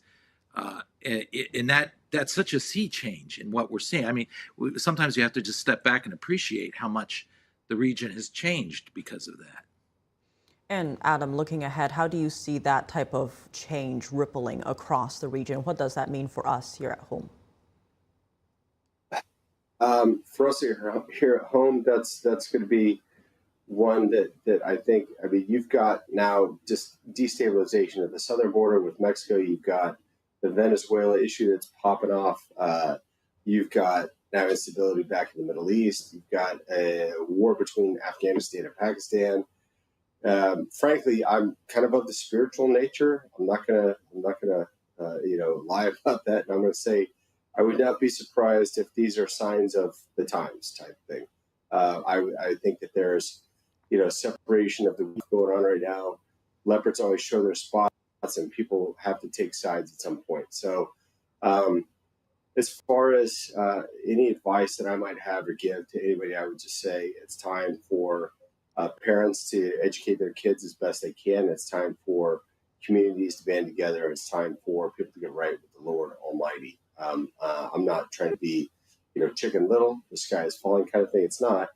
I'm just saying these are the signs of it's time to be prudent, because the world is becoming very unstable. And what you have seen is the democratization, both of intelligence through AI, and then the democratization of lethality through piloted drones and everything else. So now you can have it doesn't even take a nation state to take out a major U.S. Piece of equipment like an aircraft or a ship. So with that in mind, I think the nature of warfare, the nature of everything, the nature of jobs, the nature of our future has changed in huge ways that most people probably aren't even really thinking about. They really should. So I would love to pontificate on where we're going to go with Iran and the Middle East right now, but I would say for your audience and everybody else, it's best to really focus on the here and now and the micro, the tactical things that they can control. And Jonathan, really quickly, I want to go back to your earlier point about not getting bogged down in nation-state building. What does victory look like here in terms of both denuclearization and breaking Tehran's proxy reach? I mean, I think victory looks like what we're already doing. I mean, it's completely dismantling their Navy, dismantling the IRGC, dismantling their leadership, and bringing people to the table that can actually have a diplomatic solution. I mean, at the end of the day, there has to be a diplomatic solution to this at the end of the warfare. And that means making sure they're not enriching uranium. They're making sure that the nuclear program is for peaceful civilian means. It's not for weapon building. That's what victory looks like. And I think President Trump, I mean, just take a step back, the historic nature. I mean, in Venezuela and Iran, I mean, these have been problem sets that the United States have been dealing with for so long. And in just his first a little over a year of his administration, I mean, he's taken the problem and he solved it through warfare. But I think the diplomatic fix is going to be there. If you look at Marco Rubio and then all of these other nations in the Middle East, to the point of they're contributing, they're participating in diplomatic efforts. I think it's going to be a Middle East whole of Middle East effort, an international effort, and a United States whole of United States government effort to ensure that we don't get back into the nation building business and we have a peaceful, stable Middle East region. A sea change for sure. Jonathan Houlihan, David Wormser, and Adam Hardage, thank you all so much for joining us. Thank you. Thank you. And you're looking at a live feed of Air Force One. President Trump has just landed in Joint Base Andrews, coming back from Florida. We'll see if he speaks to reporters and bring that to you if he does. Stay with us.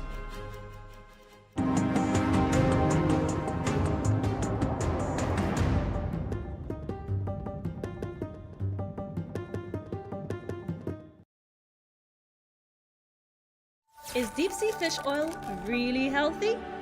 Due to pollution in the oceans, most fish contain heavy metal elements and radioactive substances.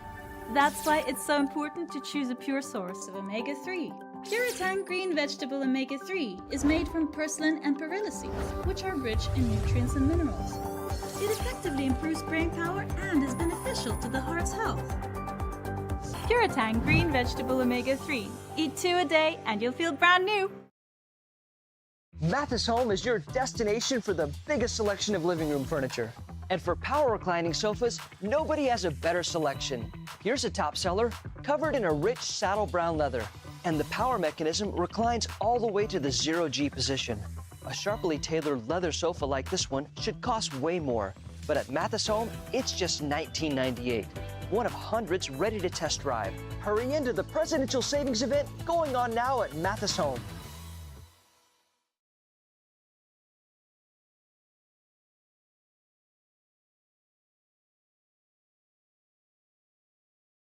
I go by Jackie. I'm 44 years old. I had 3 kids at the time and single mother. I was working 60 hours a week. Still couldn't pay the bills. Skipped meals so that they could eat. It's been hard because one thing falls into place, 10 things fall out of place. You know, I just can't do this alone and make it work. 1 in 5 children face hunger in America, and food costs are rising. But everyone needs nourishing food to thrive. And they can when we work together so our neighbors can feed their families. Call or go online right now to join Feeding America with your gift of just $19 a month, only 63 cents a day. Together, thanks to a nationwide network of food banks, dedicated volunteers, and the monthly support of people like you, we can fill plates with nutritious food for families across America. One day my mother came over to my house and said, "There's a meeting at the pantry." I said, "Okay," and I went. There were some ladies in there. They were from the food bank. They asked several questions. Some of those were about me and my story, but it helped me to open up a little bit. We're getting closer to the day when no one in America faces hunger. but we can't do it without you. Call or go online now. Visit helpfeedingamerica.org and give $19 a month, just 63 cents a day. 98% of donations go directly to help millions of people facing hunger, from coast to coast and in your own community. And when you give by credit card, we'll send you this exclusive canvas grocery bag to show you are a part of a movement of supporters working together to help end hunger. I have people that I can trust. I have hope. Please call now or make your monthly donation at helpfeedingamerica.org, and your gift can double in impact.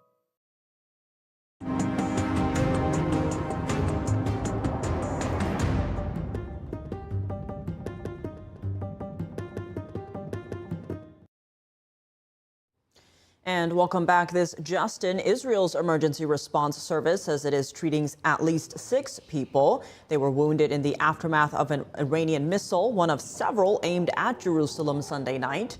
Residents in one neighborhood said the booms were the loudest they had heard since the war began. Images from the scene reveal a large crater in a road in one neighborhood. It marks the first missile impact in Jerusalem since Iran began launching retaliatory strikes, though it's unclear whether the other booms were the sounds of missiles landing or being intercepted. First responders are currently searching for other casualties and following up on other reports of potential missile impact sites. Meanwhile, people in Iran and across the globe are celebrating the death of former Ayatollah Ali Khamenei. They're taking to the streets, singing, chanting, and in some cases, toppling monuments. Here are the highlights.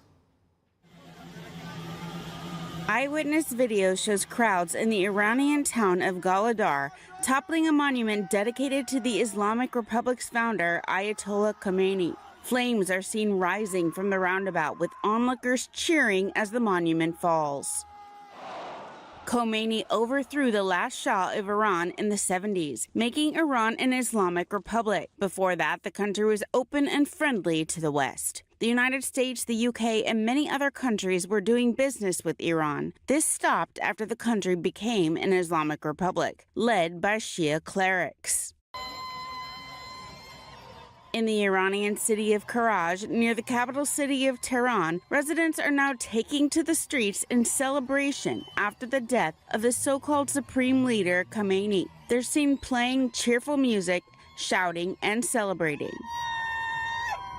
And residents of Iza in Iran's Khuzestan province are celebrating as well. They're waving pre-revolutionary Iranian flags and setting off fireworks. The pre-revolutionary flag, used before the Islamic Revolution, has become a symbol of opposition to the current regime.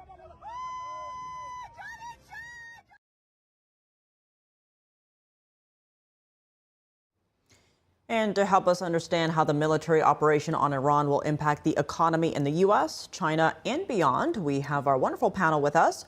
Rod D. Martin is the founder and CEO of Martin Capital and chairman of the board at Institute for the American Future. Rob Maness is a retired U.S. Air Force colonel and former wing and squadron commander. Thank you both so much for joining us. Now, starting with you, Rod, the Chinese Communist Party has voiced support for the Iranian regime, but has not come to their rescue in any meaningful way despite their close partnership. Are you surprised by how the Chinese Communist Party is reacting to the situation in Iran? Absolutely not. I'm no less unsurprised now than I was in the 12-day war, when they talked a good game and did absolutely nothing. The Chinese ability to project power into the region is quite limited at best. But the bigger point is that China is a predatory ally. It has done everything in its power to take advantage of Russia's situation. And in the Iranian case, it has refused to even sell them any advanced fighter jets. There's a reason that we have been talking about Iranian F-14s sold to them in the 1970s by the United States under the Shah, because they don't have any modern equipment. The Iranians have, at best... Rod, hold that thought very quickly, because President Trump has just landed in D.C., so we're going to go to that live feed very quickly. There you see the president. He has just landed in D.C. coming from Florida, where he was monitoring the early strikes in the situation yesterday. He did give two video messages to American peoples and the people of Iran. There he is walking on the runway there. We'll bring you if he takes any questions from the press, but there you see him. He is in D.C. now as we expect more in the ongoing and unfolding situation in Iran and across the region. And if you guys were there, what would you ask the president? Rod, I'll bring you back on now. Well, I would, first of all, I would express gratitude. This is a shockingly evil regime. This is a regime that literally executes women for getting raped. They are the source of every armed conflict I can think of across the region. It is hard to think of a conflict that would continue without their direction, armament, and funding.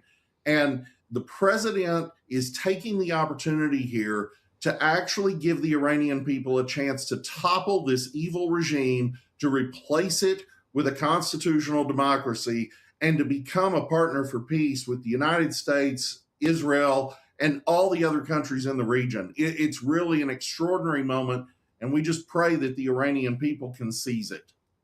And Colonel, I want to get to more on China, but first, this has so far been a largely Air Force-run operation or in the skies. As a retired Air Force colonel yourself, speak to the complexity of this mission, especially you had U.S. and Israeli forces working together here. Well, yeah, thanks for having me on, Tiffany. Look, this is a combined air and naval campaign, and combined with the Israeli forces too, and other surface forces that may be in the area that are our allies. So the first day really was all dedicated primarily to taking down the integrated air defense system, the command and control nodes, and going after what the president called the head of the snake, the Ayatollah and his team. All very successful. As a matter of fact, the Israelis announced today that they've so successfully taken the air defense system down now that they're no longer using standoff weapons, which means they're flying directly over the targets that they want to destroy and dropping bombs on them. So very, very successful. But as we go into the ensuing days, it'll probably take somewhere between 2 weeks and a month to hit all of the strategic and tactical targets that the president and the prime minister want to destroy, to take away the Iranians' ability to use things like intermediate and longer range ballistic missiles to reach out and strike countries like what they're doing today and yesterday by striking countries that aren't even involved in the operation just because they happen to be there, and the Iranians are trying to pull them into the fight and try to create a rift between the United States or Israel or both and like the Arab Gulf states. So the Iranians are going to continue to try to do that until we take those away from them. And we've begun that process. We'll continue to hit their air defense systems and their command and control networks to the point where even one of the generals from Iran was saying today that, I think it was the foreign minister actually, said today that their command and control is so disrupted, their units are operating independently, and blame these strikes on civilian targets on the military units that don't have any command and control capability anymore. So that we've fractured them, we're disrupting them, and it's a good time for the Iranian people to rise up, as the president has asked them to do, and take weapons from these armories that are now isolated and attack these targets and these units that are isolated from their primary command and control out of Tehran. And just there on screen, you saw the president go from Air Force One to Marine One. He did not stop to take questions. Rod, in terms of the economic impacts here, of course, there's been a lot of focus on the Strait of Hormuz. China is the world's biggest buyer of Iranian crude oil, and a large portion of that oil transits through that Strait of Hormuz. If there is a supply chain disruption, how big of a shockwave will it send to China's economy? Iran's ability to close the strait is very limited, and the U.S. Navy is more than competent to eliminate what remains of the Iranian Navy. So, you know, the biggest problem we have right now is making sure that the ballistic missiles are reduced to nothingness, and that their ability to continue attacking ships in the strait and our bases around the region are eliminated. On the broader economic implications, I can't stress enough that 90% of Iran's exported oil goes to China. 40% of Russia's exported oil goes to China. So as Donald Trump tightens the noose on the shadow fleet that has enabled all of that, the bigger target is actually communist China, which is increasingly in a box, is going to have to start buying its oil, the huge percentage of its oil on the open market at full price. And increasingly, it's running out of allies. Venezuela, now Iran. If Russia can be peeled away as the result of a peace deal with Ukraine, it's transformative for the Chinese position, and it's a great boon to China's neighbors, particularly Taiwan. And very quickly on screen there, we just saw Marine One flying off. Colonel, I want to continue that conversation, though, because we do know already that China's economy is on a pretty shaky footing already. So if they do now have to pay actual market prices for the oil, how big of a deal is that? And then also on top of that, given the efficiency of the U.S. military operations we're seeing both in Iran and, of course, Venezuela back in January, not that long ago, right? Is the Chinese Communist Party going to think twice before making any moves on Taiwan? Well, first of all, right, they're going to have to pay market price, but they're also going to have to deal with the United States. That's what's brilliant about this combined Venezuela and now Iran operation, is that it's cut China out of its shadow fleet, as Rod said, and this cheap oil coming from Iran and Russia. And that's what all of the Western Hemisphere approach has been about, going to Greenland and trying to get Greenland under the wing of the United States of America, is all about disrupting China's ability to move oil back and forth and move goods back and forth to its allies that are, like you said, being peeled off there. So it's a very tremendous outcome that's happened there. And the president's going to go see President Xi here soon. When he walks in that room, he will have all the chess pieces on the board. He'll be holding his cards that only he has, and Xi will not have very many at all, and be in a lower position and in a really weak position as they start their talks and everything. As far as Taiwan goes, look, you know, one of the things the Chinese did give to the Iranians and the Venezuelans is this so-called counter stealth radar for their air defense system. And in both cases, those radars have been destroyed easily by not only stealth aircraft, but we're using non-stealthy EF-18s for disrupting the integrated air defense system as part of these strike packages. And we've even been able to hit them with those. So the Chinese are not going to be very well thought of from their defense gear that they're trying to peddle around the world. And that's going to hurt their economy even more than it's already being hurt because of the oil situation. And Rod, how are you viewing the upcoming Trump-Xi visit in April? Because many headlines, at least, were saying after the Supreme Court ruling on the tariffs that Trump had lost one of his cards when it came to China. Well, first of all, he absolutely hasn't. You know, the Supreme Court ruling was shockingly narrow in that it only prohibited the use of IEEPA to impose tariffs. And you've got a 9-0 majority, if you read the dissent and the concurrences, for the idea that the president's power to impose tariffs under the other trade acts that explicitly delineate such power continues in full force. I mean, this was the Chief Justice's point. You know, why is he using IEEPA? He can use these other powers. Well, one of those has never been used, and it's the Section 338 power under the Tariff Act of 1930. No president's ever used it, but it allows the president to hit any country in the world with a 50% tariff for national security matters. There's just no way for the president to get overruled on this. And with the Supreme Court saying that this power is enough of a foreign policy power to be split between Congress and the president, it's very clear that he has at least as much power as he has to bomb Iran. I'll have an article out in the morning on the constitutionality of the president's actions here, which I think is ironclad going back to the founding fathers.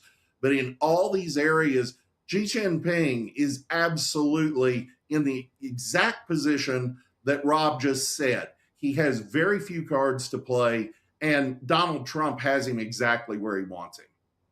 And expanding on that, Colonel, zooming back or zooming out a bit here, for the Venezuela operation, there's reporting that the radar or defense systems were actually Chinese-made, and it seems like those failed. There was also a Chinese delegation on the ground when that operation went down. In terms of Iran, after the 12-day war last year, there's reports that Iran changed from the U.S. GPS system to China's Beidou system. It changed a bunch of the tech that was either Israeli or U.S.-made to Chinese-made ones.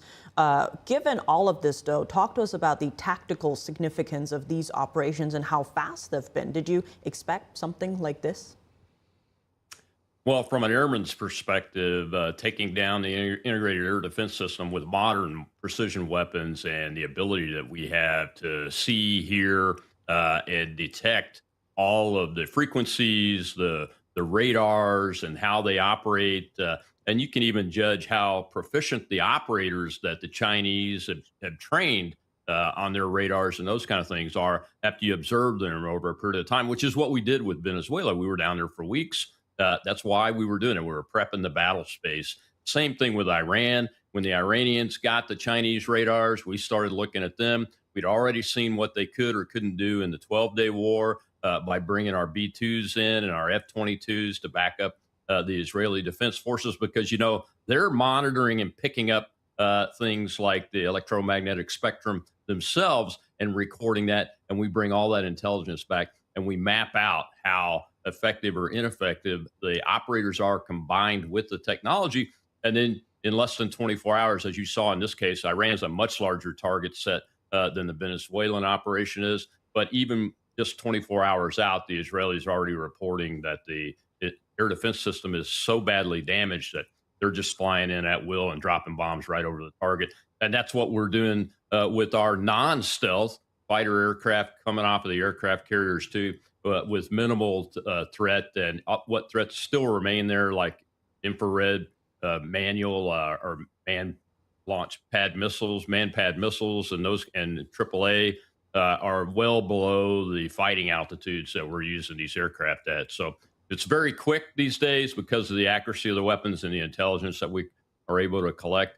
And I'm not surprised at all. But the Iranians are in for a big surprise with this probably 30-day air campaign, because we're going to systematically, along with the Israeli Air Force, take apart their production capability for ballistic missiles, their supply capability for the ballistic missiles themselves, their launchers. You've seen a few videos of those already. Their drones. You saw a video yesterday of a drone actually sitting on the runway with its engine running, destroyed. So that is the type of capability we have. And we're even starting to strike those IRGC forces that are suppressing protests and that attacked the celebrating Iranians last night. Well, all of a sudden, those police and IRGC forces were hit from above with our aircraft, which tells you that we have complete control over the airspace and complete control and knowledge of their communications, because you have to know what they're talking about to know where they're going and when they're going to be there. And that's pretty incredible. Definitely incredible footage and headlines coming off across the decapitation, if you will, of Iran's regime head, at least. Now, President Trump has said that, this will continue until all objectives will be met, adding there could be more casualties. We do know, as of this morning, 3 American service members have been killed, 5 wounded. Rod, what are your thoughts on that? Depending on how long this plays out, what is the cost of war here? President Trump did say in his earlier message today that it will save more lives down the road. How are you reading that? Well, it's certainly tragic that we've lost 3 of our bravest and best. And my heart really goes out to their families. But I'm gratified that it's so few. We really have lost very, very few people in a very tremendous operation. This is across a tremendous target set across a very large country. And for us to have so few casualties at this point is really quite remarkable and a great testimony to the power of the United States military. Longer term, the biggest problem that I think shocked the conscience of the president back in January is the regime's willingness to murder its own people. Roughly 36,000 people have been murdered in the streets, unarmed protesters just seeking their freedom. And again, this is a regime that doesn't stop there. It's not just the people they kill in the streets. If you get knocked in the head and get sent to the hospital, the Revolutionary Guard will come in the hospital and shoot you in your bed. This is a regime that executes women for getting raped. This is a regime that has sparked wars in Yemen, in Syria, in Lebanon, in Gaza. Everywhere there's a problem around the region, and certainly problems in other parts of the world, this, the largest state sponsor of terrorism on planet Earth, is the focus of nearly every conflict that we can point at. And eliminating this regime will save countless lives across countless countries, not just this year, but for decades to come. And Colonel, as we're nearing running out of time a bit here, what are your final thoughts and what are you watching in terms of where this is all going? Well, as somebody who started his time at 17 years old in uniform when the Iranians declared war on the United States 47 years ago, I want to say thank you to the families and to the Americans that have given their lives for this operation, because this is going to remove the most destabilizing force that's inside a nation state, that controls a nation state over the last 50 years around the world. It destabilizes the Middle East. Hamas will evaporate. Hezbollah will evaporate over time. All of these proxies will evaporate, and all of these tensions that the Iranians have sought to keep going all these years, like the Palestinian effort and those kinds of things, will eventually evaporate, and we'll have peace and prosperity in that part of the world. And the rest of the world will also be more stable because they will not be in it. And Rod, final thoughts? I'm just so grateful that we have a president that actually understands we need the sharp, short use of American power to maximum extent. He talked about this in January when he asked the Pentagon for plans for decisive action.